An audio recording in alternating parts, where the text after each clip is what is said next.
Oke, sebelumnya Assalamualaikum warahmatullahi wabarakatuh. Perkenalkan saya Ahmad Fauzan, NIM STI 2023034008, mata kuliah metode penelitian.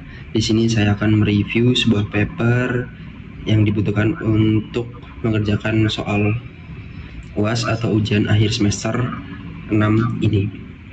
Oke. Untuk yang pertama itu ada identitas paper dengan judul Multi-Domain Sentiment Analysis on Ibu Kota Nusantara atau IKN using CNN, LSTM, and Keyword Embedding. Untuk penulis yaitu ada Fahmi Reza Prasetyo dan kawan-kawan. Untuk jurnal dan indeks yaitu ada IGCCS Sinta 2 volume 19 nomor 2 tahun 2025. Untuk bidang Artificial Intelligence dan Natural Language Processing. Oke. Untuk berikutnya itu ada latar belakang pemindahan Ibu Kota Nusantara IKN memicu opini publik beragam di media sosial. Yang pertama. Yang kedua, sentimen muncul pada saat aspek ekonomi, lingkungan, dan politik. Untuk yang ketiga, analisis sentimen diperlukan untuk memahami persepsi masyarakat secara terstruktur. Untuk yang terakhir, deep learning, ada CNN, LSTM, CNN, dan LSTM. Berpotensi meningkatkan akurasi klasifikasi sentimen. Oke, untuk berikutnya. Untuk rumusan masalah dan tujuan. Rumusan masalah yang pertama ada bagaimana meningkatkan akurasi analisis sentimen terkait IKN. Untuk yang kedua, bagaimana memanfaatkan model deep learning untuk klasifikasi sentimen multi-domain. Untuk tujuannya tersendiri yaitu yang pertama, membandingkan performa CNN, LSTM, dan CNN LSTM. Untuk yang kedua, mengukur pengaruh keyword embedding terhadap klasifikasi. Dan yang terakhir, menentukan model terbaik untuk analisis sentimen IKN. Untuk yang berikutnya ada metodologi penelitiannya. Tahapan singkat yang pertama, pengumpulan dataset sentimen IKN dari media sosial, yaitu Twitter atau X dan berita.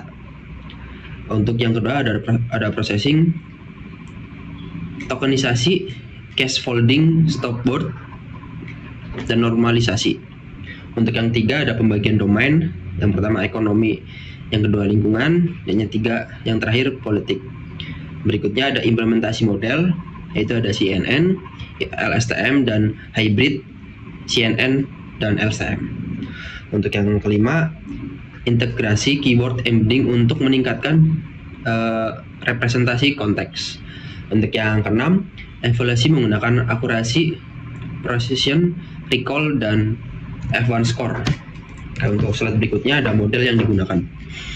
Yang pertama ada CNN, yaitu ekstraksi fitur lokal dari teks, n-gram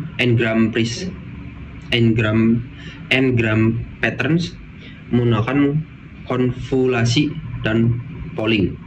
Berikutnya ada LSTM, menangkap dependensi urutan jangka panjang pada teks untuk konteks sekuensial. Untuk yang hybrid, CNN mengekstrak fitur lokal. Berikutnya LSTM menangkap urutan dan dikombinasikan meningkatkan representasi.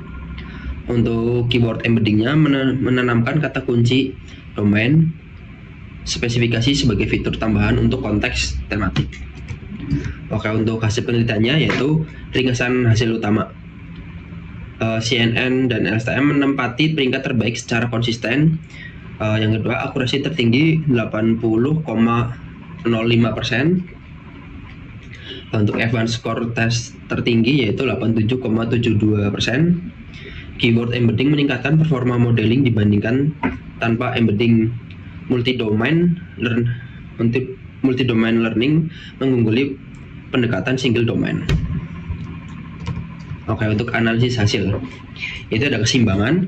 CNN dan LSTM unggul pada keseimbangan akurasi dan F1 score. Untuk keyword embedding, membantu model memahami konteks domain 5 keyword lebih efektif dibandingkan 10. Multidomain. Pelatihan multidomain meningkatkan generalisasi antar topik, yaitu ada ekonomi, lingkungan, dan politik. Untuk analisis paper, yang pertama ada kelebihan. Yang pertama ada pendekatan multidomain relevan untuk topik IKN yang kompleks. Yang kedua, perbandingan 3 model deep learning memberikan wawasan empiris. Untuk yang ketiga, hasil menunjukkan akurasi dan advanced score yang kompetitif. Yang terakhir, memanfaatkan keyword embedding menambah kedalaman representasi konteks. Untuk analisis paper, yang kekurangan, yang pertama ada dataset tidak seimbang, class imbalance, berisiko mempengaruhi metrik. Untuk yang kedua, data mengandung ambiguitas dan noise dari platform sosial. Untuk yang ketiga, tidak mengeksplorasi arsitektur transformer BERT atau Indo-BERT yang potensial. Yang terakhir ada generalisasi model masih terbatas tanpa dataset lebih besar atau beragam. Untuk kesimpulan dan rekomendasi, yang pertama ada model multidomain lebih efektif dibandingkan single domain untuk analisis sistem IKN. CNN, yang kedua ada CNN dan LCM menjadi model terbaik dalam penelitian ini. Akurasi yaitu ada 88,05% dan F1-nya 87,72%. Untuk yang ketiga, keyword embedding terbukti meningkatkan performa klasifikasi dengan keyword selektif 5 kata kunci lebih efektif. Mendistribusi pengembangan NLP Bahasa Indonesia untuk isu publik berskala nasional. Untuk yang keempat, kontribusi pengembangan NLP Bahasa Indonesia isu politik berskala nasional. Untuk yang terakhir, rekomendasi pengembangan mengeksplorasi Indo-BERT atau transformer, attention mekanis, penyeimbangan kelas, dan perluasan dataset. Oke, mungkin itu saja yang bisa saya sampaikan dari review paper untuk tugas UAS ini. Kurang lebihnya saya mohon maaf. Wassalamualaikum warahmatullahi wabarakatuh.